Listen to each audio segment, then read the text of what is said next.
ശബരിമല സ്വർണ്ണമോഷണ കേസിൽ CBI അന്വേഷണം ആവശ്യപ്പെട്ടുള്ള ഹർജിയിൽ അഖില തന്ത്രി പ്രചാരക് സഭയ്ക്ക് ഹൈക്കോടതിയുടെ രൂക്ഷ വിമർശനം. എന്താണ് സംഭവിക്കുന്നതെന്ന് അഖില തന്ത്രി പ്രചാരക് സഭയ്ക്ക് ധാരണയില്ലെന്ന് ഹൈക്കോടതി. കേസിലെ പ്രതികളെ സംരക്ഷിക്കാനാണോ തന്ത്രിസഭ ഇത്തരം ഒരു ആക്ഷേപം ഉയർത്തുന്നതെന്നും കോടതി. വിവരങ്ങളുമായി സാലി മുഹമ്മദ് ചേരുകയാണ്. സാലി, SIT-യിൽ വിശ്വാസമില്ല, അതുകൊണ്ട് CBI അന്വേഷണം വേണമെന്നായിരുന്നല്ലോ തന്ത്രിസഭയുടെ ആവശ്യം. രൂക്ഷമായ വിമർശനമാണ് ഈ ആവശ്യത്തിന്മേൽ കോടതി നടത്തിയിരിക്കുന്നതല്ലേ?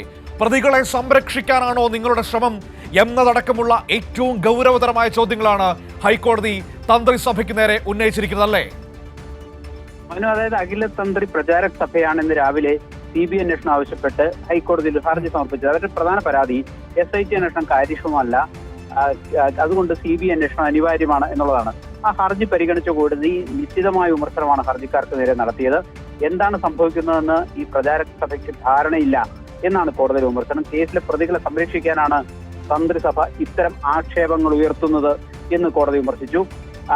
ഈ കേസിൽ ഇതിനകം ഹൈക്കോടതി 10 ഇടക്കാല ഉത്തരവുകൾ ഇറക്കിയിട്ടുണ്ട്. അത് ഹൈക്കോടതിയുടെ മേൽനോട്ടത്തിലാണ് അന്വേഷണം നടക്കുന്നത്. ഇങ്ങനെ അന്വേഷണം നടക്കുന്ന ഘട്ടത്തിൽ CBI അന്വേഷണം ആവശ്യം ഉന്നയിക്കുന്നതിൽ ഒരു ന്യായീകരണവുമില്ല, ഒരു അടിസ്ഥാനവുമില്ല, ഒരു കാരണവുമില്ല. ഇതാണ് കോടതിയുടെ വിമർശനം.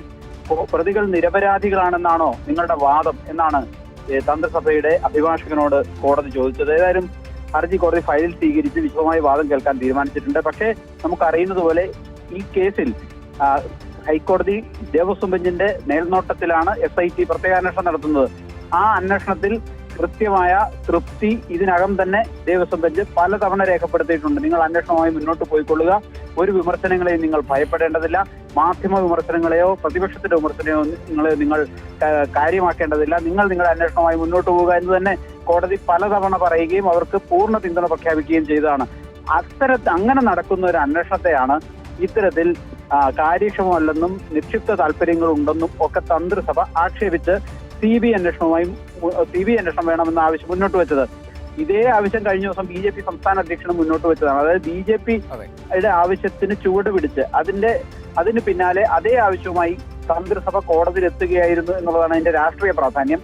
തീർച്ചയായും സാലി, അത്തരത്തിൽ കോടതി ആ രൂക്ഷമായ വിമർശനം നടത്തുമ്പോൾ ഈ SIT അന്വേഷണം കാര്യക്ഷമമല്ല എന്നും കേന്ദ്ര ഏജൻസി വരണമെന്നും പറയുന്നത് BJP നേതാക്കളും അതോടൊപ്പം തന്നെ ഒളിഞ്ഞും തെളിഞ്ഞും ചില കോൺഗ്രസ് നേതാക്കളുമാണ്.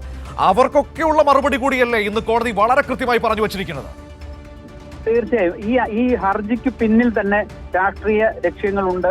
വളരെ വ്യക്തമാണ്. ഹർജി വായിച്ചാൽ തന്നെ മനസ്സിലാവും.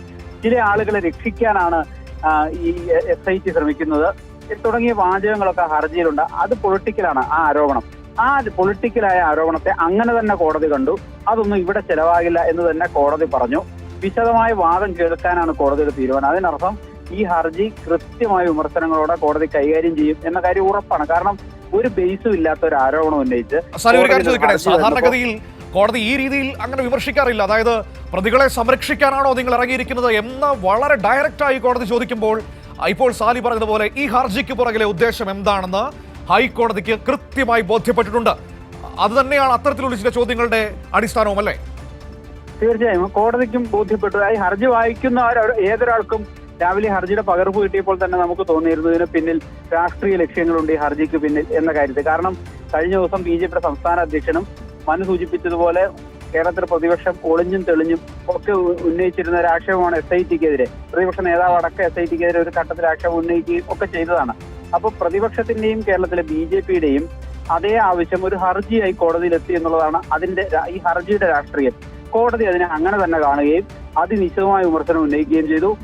അതായത് പ്രതികളെ രക്ഷിക്കാനാണ് നിങ്ങളുടെ ശ്രമം എന്ന് സംശയിക്കുന്നു എന്ന കോടതിയുടെ പ്രയോഗം ഹർജിക്കാർക്ക് മാത്രമല്ല അതേ ആരോപണം ഉന്നയിക്കുന്ന രാഷ്ട്രീയ നേതൃത്വത്തിനുള്ള കോടതിയുടെ മറുപടി കൂടിയാണ് എന്നുള്ളതാണ് പ്രധാനപ്പെട്ട കാര്യം. ഏതായാലും ഫെബ്രുവരി 4-ന് ഈ ഹർജി കോടതി പരിഗണിക്കുന്നുണ്ട്. അപ്പോൾ എന്താണ് കൂടുതൽ പറയുക എന്നുള്ളത് അറിയാം. ഏതായാലും പ്രത്യേക അന്വേഷണ സംഘം വിശദമായ റിപ്പോർട്ട് ഇന്ന് ഇടക്കാല റിപ്പോർട്ട് കോടതിയിൽ സമർപ്പിച്ചിട്ടുണ്ട്.